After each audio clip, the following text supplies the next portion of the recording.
Welcome to Stuff You Missed in History Class, a production of iHeartRadio.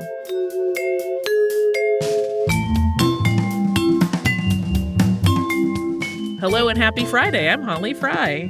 And I'm Tracy V. Wilson. We talked about jack-o'-lanterns this week. We did. We didn't say it at the top of the show, but I'm like, I should have said that's not going to be an exhaustive history of jack-o'-lanterns because there are many. I mean, you could do an episode just on like Victorian Halloween decorations that depict them in scary and beautiful ways. But I have a list of things that I wanted to mention.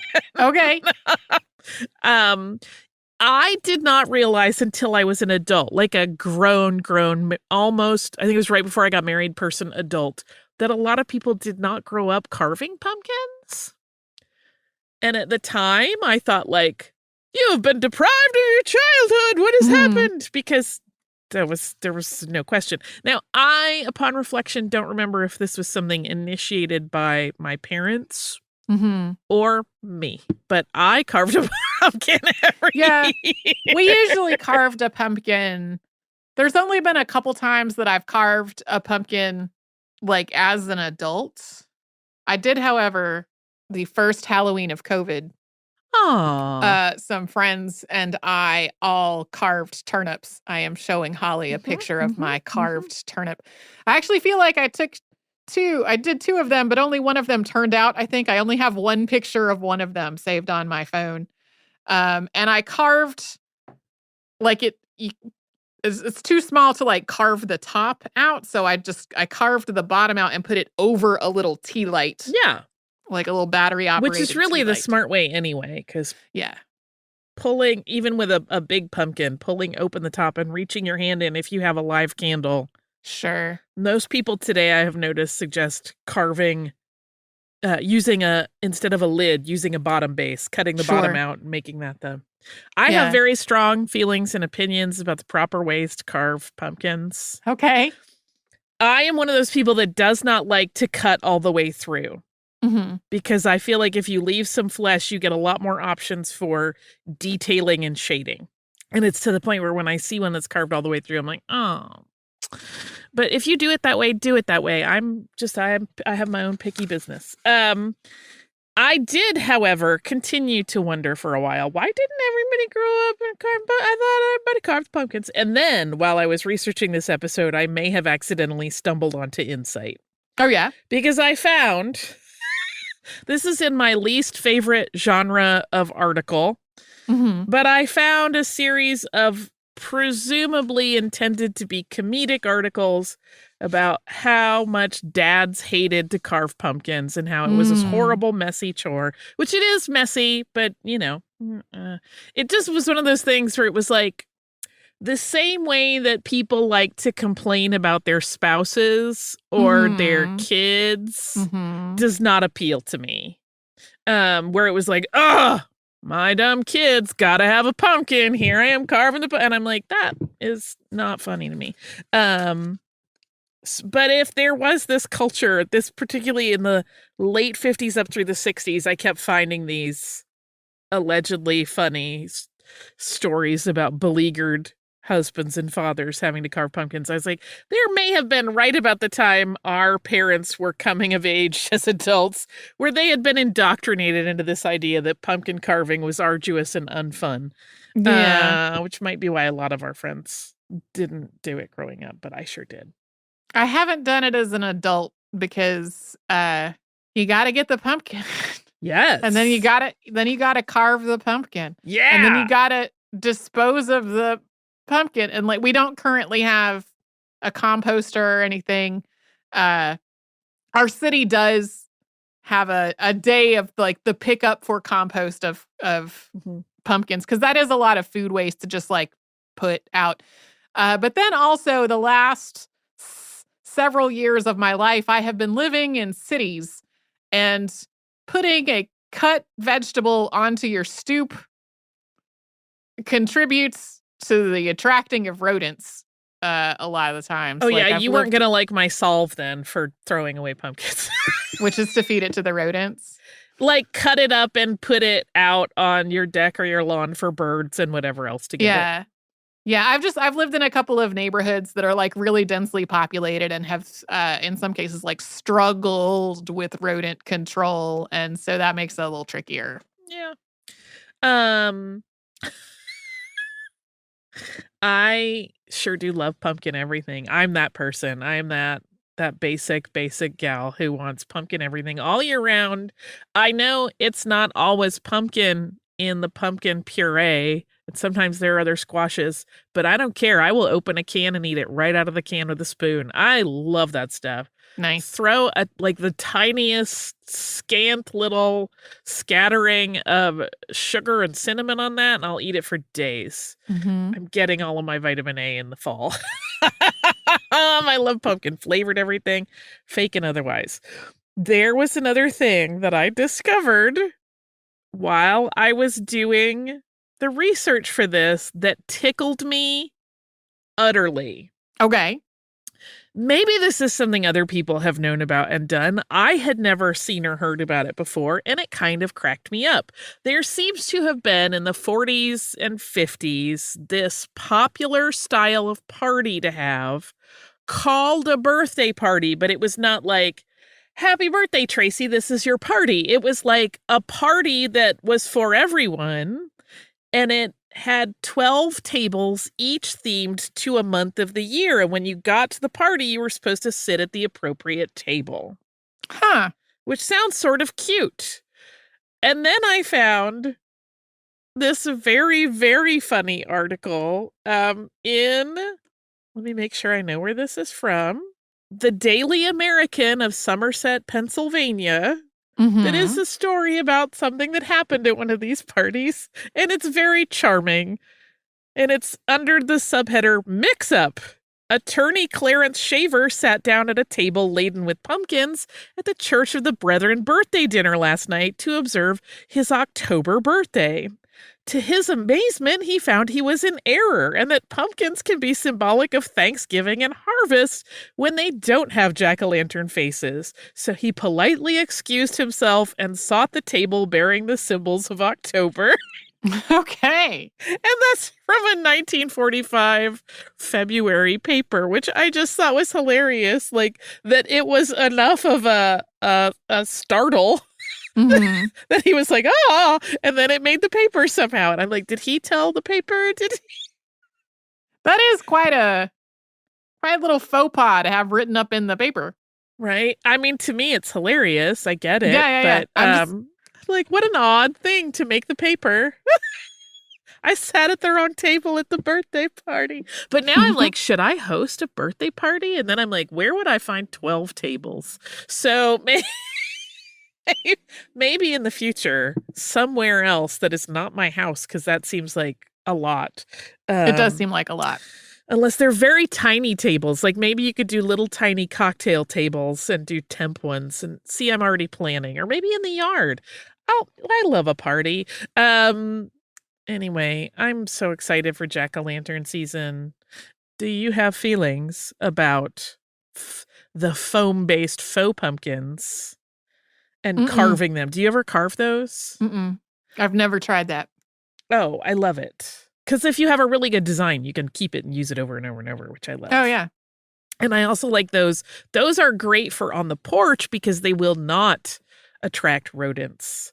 And they're very handy. You should always, of course, not use flame in them, but an artificial candle because you don't want to melt any plasticky stuff onto I'm imagining your porch. Melting, burning plastic. Yeah, that's never a good thing. Never a good thing.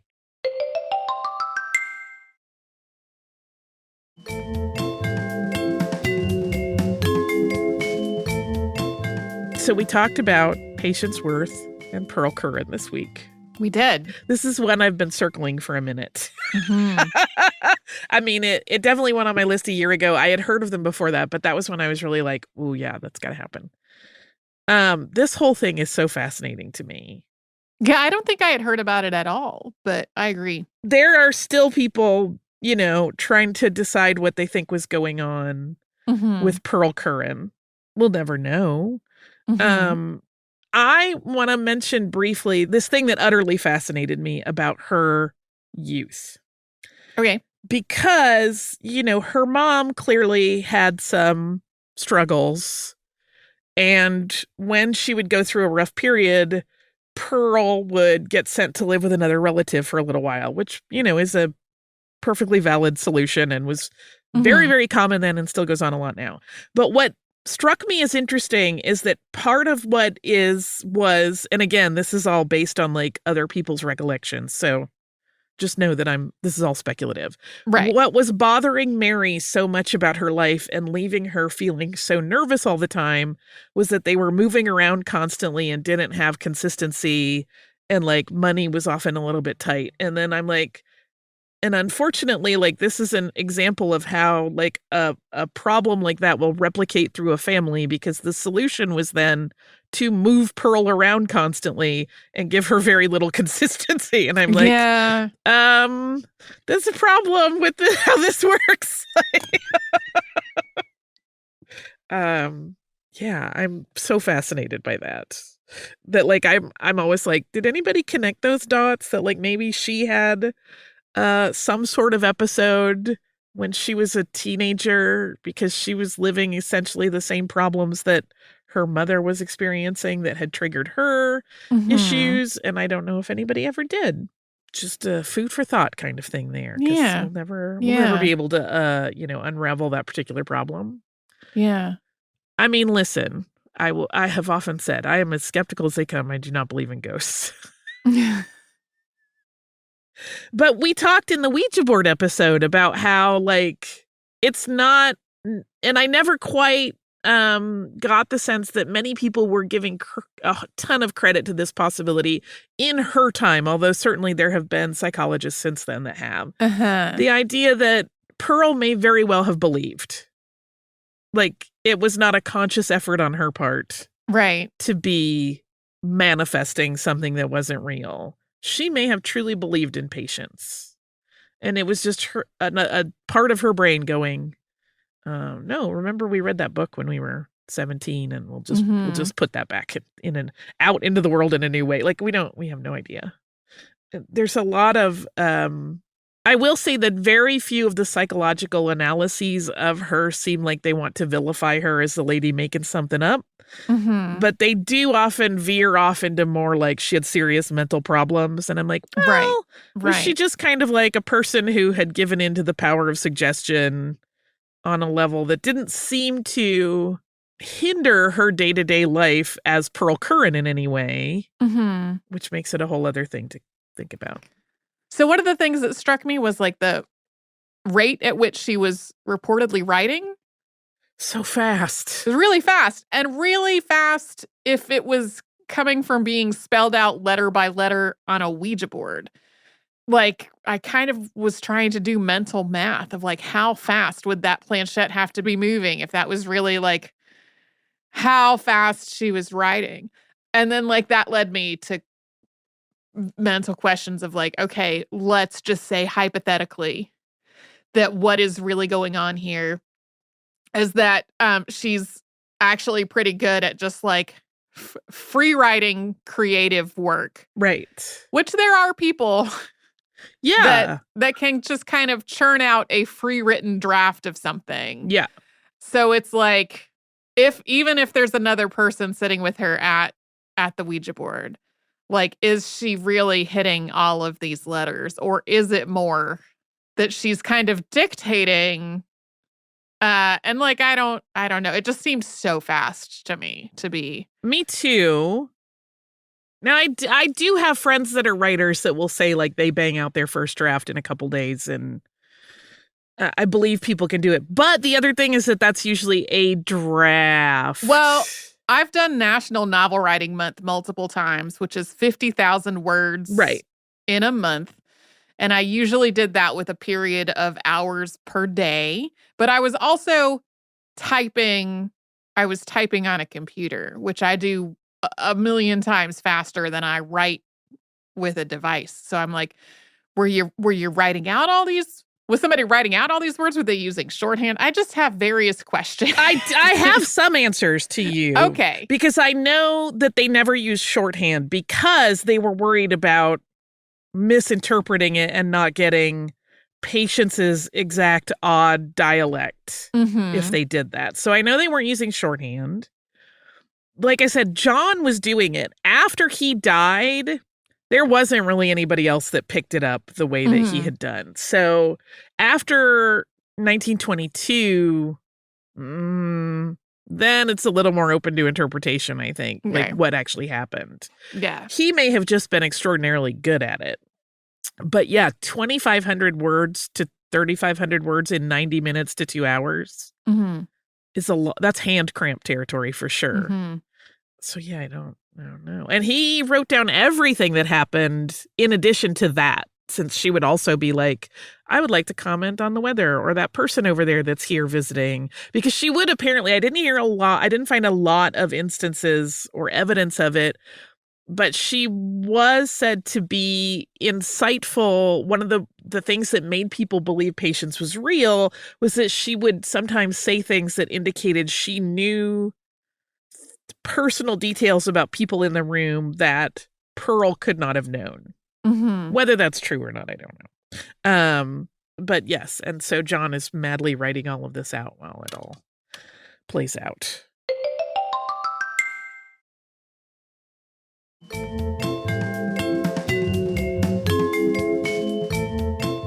Here's the thing.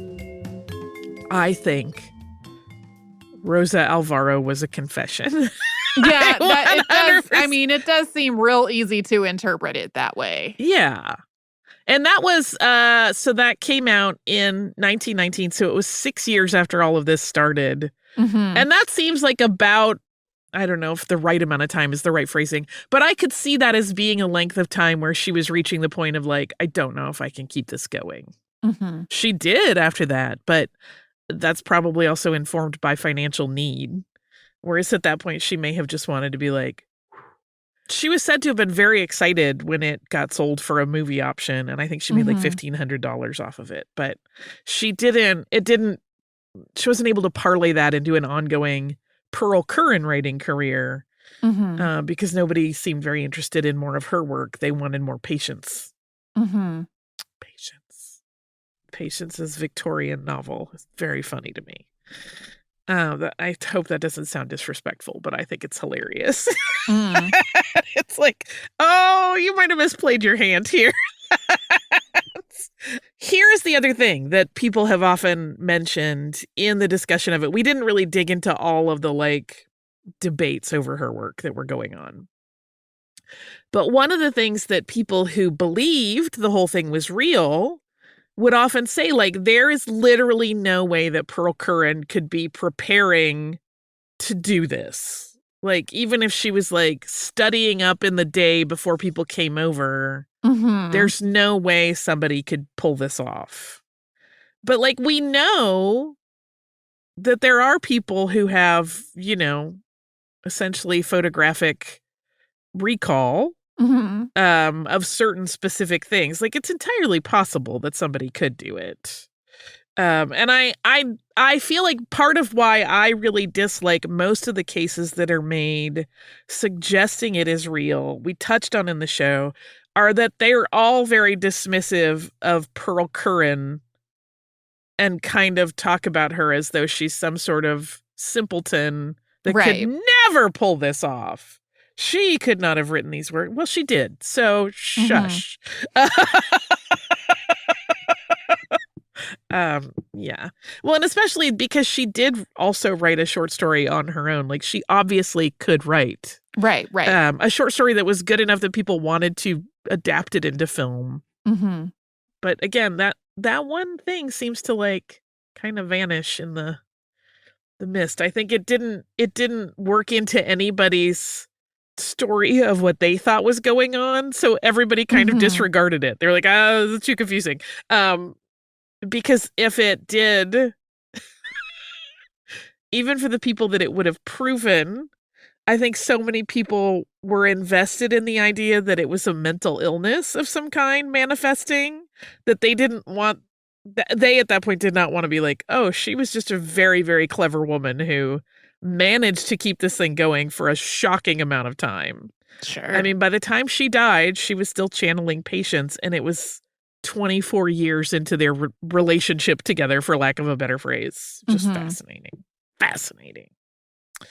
Anyway, Pearl Curran. The other thing that I think is proof positive that the patient's worths could not have been real, she was a chatty chatterson, and if she really was a spirit that could channel to people, she would have showed up again in the last 100 years. To have something else to say. There is no way she could have kept it shut for 100 years. There's just not. I don't know how much more specific detail we know about her, like, purported biography beyond what we said in the very thing. little. But it has some tropes. Oh, very much so. Very much so. Like, as when I read just like the first paragraph of the outline, I was like, this reads like a made-up fanciful story by a white person. 100%. 100%. Yeah, I mean, they had asked her some other questions, Emily and Pearl, when she had first appeared, and it was like, where are you from? And they were very cagey answers, like far away, across the sea. And eventually they got some additional info, and Casper Yost, because he really was trying to track it down, identified the town he thought made the most sense. And like we mentioned briefly in the show, he went to England and tried to like find her in place and time and couldn't find anything really. So that's a made up entity that didn't have any family to connect her to, conveniently died at the hands of indigenous people and was not given any kind of proper burial, it sounds like. Convenient. It's all very convenient. Yeah. And as you said, tropey as heck. Yeah. Obviously, there really were colonists. Obviously, there really were people who were killed in various conflicts. But like, it fits so many hallmarks of what a person might make up as their purported spiritual guide. Yeah. Oh, yeah. It's like it went through the checklist, right? Like of difficult to trace, stays just nebulous enough, gives the details that people would be like, I've heard of that happening before. And then, I hope none of you are haunted by ghosts or spirits this weekend or ever, unless you want to be. I mean, I always say I don't believe in ghosts, but if one showed up, I'd be into it. So, Babadook, come to my house. We hope that if you have some downtime this weekend, that you get to use it doing whatever makes you happiest. And if you don't have downtime, I still hope you sneak some happiness in there. We will be right back here tomorrow with a classic episode, and then on Monday with something brand new for the Halloween season.